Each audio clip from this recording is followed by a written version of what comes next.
Hey guys, this one's coming down, so I figured I'd do a full video of it before it did.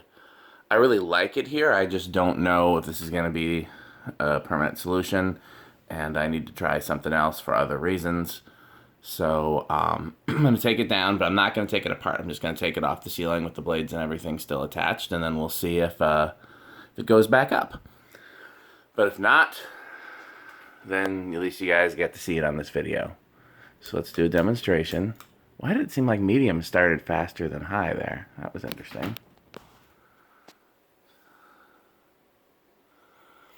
I always thought Emersons have great factory low speeds.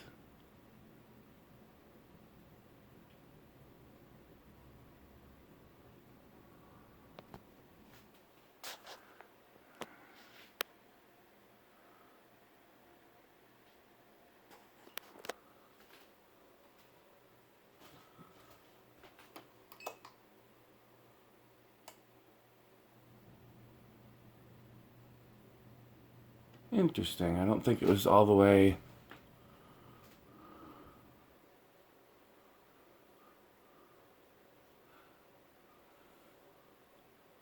Okay. Let me start this over because